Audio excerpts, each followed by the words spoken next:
Hey, it's Confessions of a Doctorholic with Hafsa Sulaiman, and on air today I've got this epic company that is designed to help IMGs, so international medical students, to get informed about the process of moving into the US, like the step-by-step process.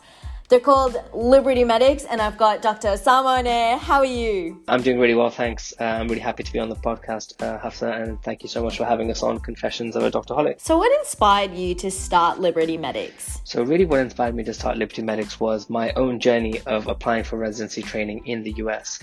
So for a bit of context, I have lived in England since I was 5 years old, went through the education system there, went to university at Imperial College in London, and then around halfway through my time in medical school, I started toying with the idea of maybe moving to the US for my training as a doctor after finishing medical school, and I became more and more kind of firm on that ambition towards the end of my time in medical school.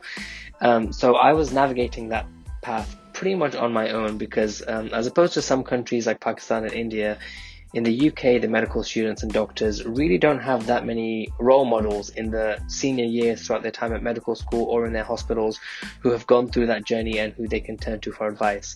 So I found myself kind of scouring the internet, going on internet forums and kind of student room equivalents for those applying for residency training in the US to try and help get my head around what exactly was involved in making the transition of my medical career from the UK to the US. So on the way, inevitably, when you're trying to figure things out by yourself, you're going to find information that's unreliable online, information that gets you disheartened, fake news all over the place, and also just you're going to find yourself getting things wrong. So loads of turns as I was going through the process, I was reaching a piece of information which I just thought to myself, if only somebody had told me this months ago, I would have saved myself so much time and effort, and I could have avoided that headache, or I could have avoided that delay in my application process. So having done that throughout the entire process, and thankfully having lucked out and had a happy ending to my entire application journey in the US, I then looked back and thought, okay, how can I help other people who may be going on a similar kind of pathway to me? How can I help them navigate that in a much clearer process? What would I have liked to have had if I was in that position 3 or 4 years ago now again? And what would have made my life easier? So that made me kind of inspired to start Liberty Medics, and that was the vision behind the idea. All right, and why America? Yeah, that's a great question. So why America?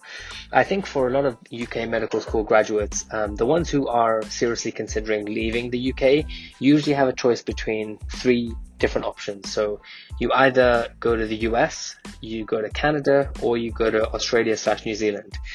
So between those 3, when I was considering which was going to be the most attractive for me, the US really stood out. And I think it may be something to do with the fact I watched too much TV and, too many movies. Yeah, the best movies come out of there. But I've just seen so much of the US in my media consumption that it's always been something that's fascinated me, the idea of being able to go out there and live that American dream that you hear so much about. So I think for me, it wasn't really close in terms of making a choice between those 3 things. Canada just didn't seem as exciting to me, and Australia and New Zealand just seemed like the opposite end of the world, and it just didn't excite me, the prospect of working in those places. So America for me was always top of the list in terms of what would give me the most excitement, or what would feel like a sense of adventure in my life. And also I had looked at things like, physician salaries and lifestyles and things, looking at the American equivalent. So based on all of those things, I thought the US was the best option for me. Yeah, that's fair. And what's the best thing about America? Best thing about America. So I have been here for 4 years by now, so I should have a pretty good answer to this ready. So I want to start by giving the caveat that I am talking about New York, because that is the only America that I know. It's where I've lived for since I've moved here, and I just want to give that caveat because I think people will raise their eyebrows slightly when they hear what I'm about to say. But I think the best thing about America from my experience has been the people. Oh yeah, that's cute. Honestly, and that's not what you might expect when you're looking at it from outside of the borders of the country. And I don't think American people have the best reputation in the world, so it's strange that would be seen as the best thing about America for me. But I can only speak to my own experiences here in New York and say that the people I've managed to interact with in my day-to-day life are just such impressive people. They have amazing social skills. Everyone you speak to sounds like the kind of person who would be like the most charismatic person in your medical school. So anyone you talk to on the street seems to be, worldly wise. They seem to have an opinion about what's going on in the political world. They seem to be aware of what's happening outside of the borders of their country, which was a surprise for me. And they're just generally very nice, very warm people. My wife and I were always struck by the fact that in America, when you like become friends with someone after one conversation, they'll invite you to come around to their house the following weekend. And I joke that like I have best friends from university who I like lived with for 7-8 years who have never invited me to their family home. Whereas here in America, you can have one good conversation with someone, and the next thing you know, you're invited to spend Thanksgiving with their family. So I've just been so blown away by the warmth and the friendliness and the charisma of the people that I've bumped into here, and it's been really kind of a blessing for me to have had this whole new sphere of people who I can consider to be friends. So yeah, for me, the best part of America has been the people. So would you say it was a difficult process to get into America? Like, what did you have to do? So yeah, I think it is difficult to get to America, and I think that's part of the reason behind me wanting to start this whole company was because it's a difficult pathway to navigate. I know when you go to places like Australia and New Zealand, there are actually no exams you have to take. They just take the UK trained physicians at face value. Whereas the pathway to getting into residency training in America is more complicated.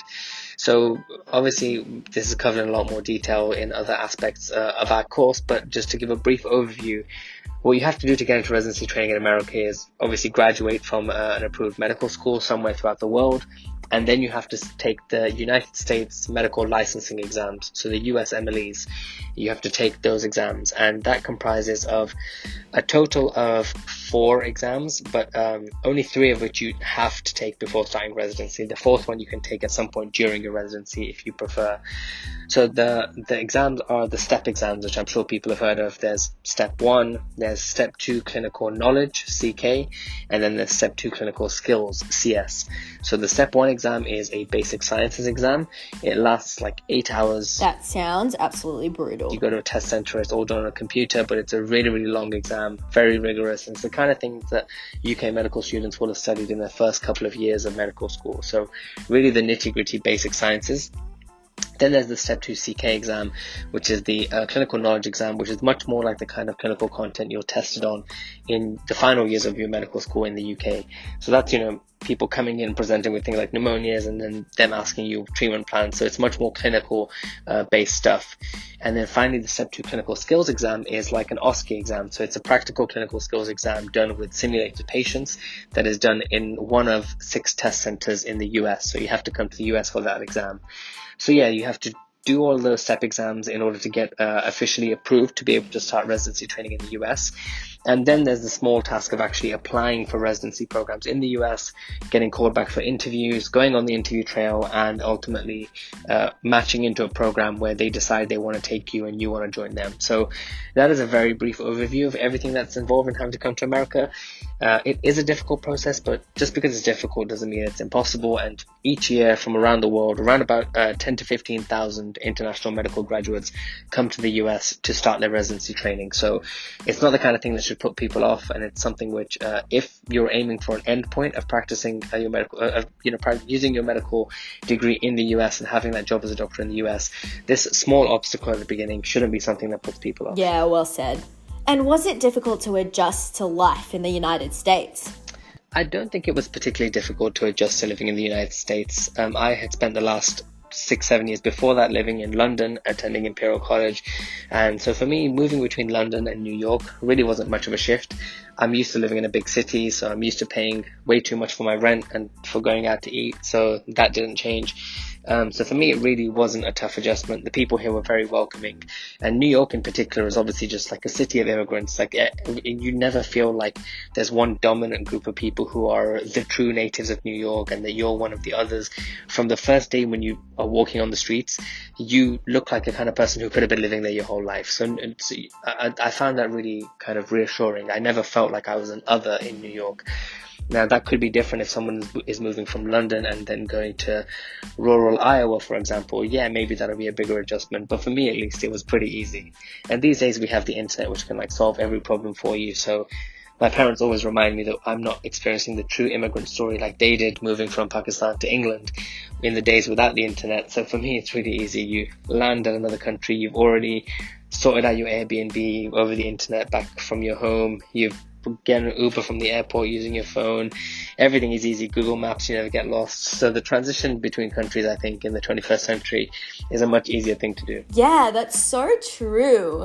All right, I've got a few more questions to grill you about on the next episode, if you could stick around. Yeah. And guys, in the meantime, check out @LibertyMedics on Instagram.